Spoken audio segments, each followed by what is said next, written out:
60 Minutes Overtime.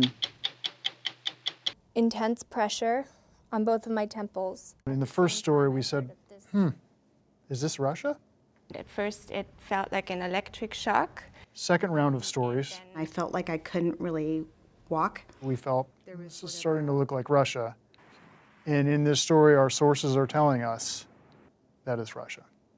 If this is what we've seen with the hundreds of cases, I can assure you that this has become probably Putin's biggest victory. In his own mind, this has been Russia's biggest victory against the West. I'm Michael Ray, I'm a producer at 60 Minutes. I'm Oriana Zill de Granados, and I'm a producer at 60 Minutes.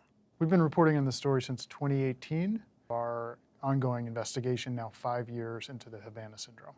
I had worked on a story about the opening of the U.S. Embassy in Cuba, and we very early on started approaching people within the intelligence community and the Department of State to find out what these incidents were.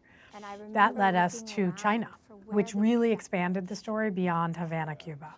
Mark Lindsay is a State Department security officer who worked in the U.S. consulate in Guangzhou, China. So Mark Lindsay's an interesting story. He told us a lot of things when we first met him that we kind of couldn't believe. And now, years later, we believe everything he told us. The sound is like nothing I've ever heard before. Was this subtle? Like, did I hear that? No, it was actually somewhat loud. I heard it about 3 or 4 times, always in the same spot, always over my son's crib, and always right before we would go to bed. He suffered through migraines, dizziness, memory issues, and his big concern was that nobody believed him. Mark Lindsay believes he was targeted because of his work. He uses top secret equipment to analyze electronic threats to diplomatic missions. This was a directed standoff attack against my apartment. It was a weapon. Of course it was a weapon. An energy weapon. Absolutely. What sort of energy is this that we're talking about? I believe it's RF, radio frequency energy, in the microwave range. I'll tell you, when I landed from China, I literally was kissing the ground. So in our second story in 2022, we did 2 parts, and we were really focused on the cases we've heard domestically in the U.S. We met Robin Garfield in 2019. He's a Commerce Department official who told us that he, his wife, and 2 children were repeatedly hit in China. Who said, yes, I was hit overseas, I came back for treatment, and then I felt like it happened again to me in a hotel in Philadelphia. I was woken up by what I thought was an intruder. I thought, okay, maybe the kids are awake, so I went over to the other room to check on them. I saw an extremely eerie scene where both were thrashing in their beds, asleep. And I went over to my daughter, and I put my head down next to her head. I heard a very distinct sound just right there, sort of like water rushing. This is the most difficult aspect for me, are the children who've been impacted, both mine as well as many others. I think the best explanation, the most plausible, is that it's a high-power microwave weapon. We haven't found the smoking gun, literally, but there is a lot of scientific research out there that is concrete on this type of technology. James Benford is a physicist and leading authority on microwaves. Microwaves go through glass, they go through brick, they go through practically everything. It's been developed widely in perhaps a dozen countries. The primary countries are the United States, Russia, and China.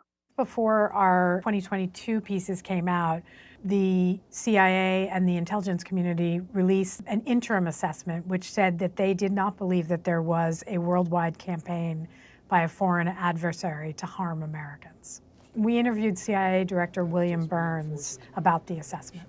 The intelligence community assesses now that there's not a single cause that it would explain the more than 1,000 incidents that have been reported since Havana in 2016. We've also not yet been able to link a foreign state actor or an external device or mechanism to any of those cases. You understand how frustrating your comments must be to some of these people, and yet the director of the CIA is saying, we can't connect the dots. We're not at a position yet where we can offer hard evidence that would connect all those dots. So here we are now, and they all say, nothing to see here, move along. The Director of National Intelligence said last year it's very unlikely a foreign adversary is responsible. It's discouraging because it directly counters everything we're learning in our reporting. Christo Grozev is probably one of the most renowned Russia experts, investigative journalist. He was able to find an email that contained a receipt for work that had been done by a member of a unit in Russia called 29155.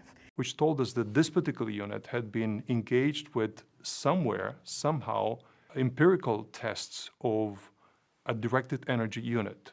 There it is. There it is. Written down in black and white. It's the closest to a receipt you can have for this. This has never for us been an adversarial process, because who are we to tell the intelligence community of the United States we're right and you're wrong? That's not our job. Our job is to ask questions and share information that we've learned that may counter the narrative that's out there. And ask the questions of, if you say there's no evidence of a foreign adversary involved, then what are we looking at?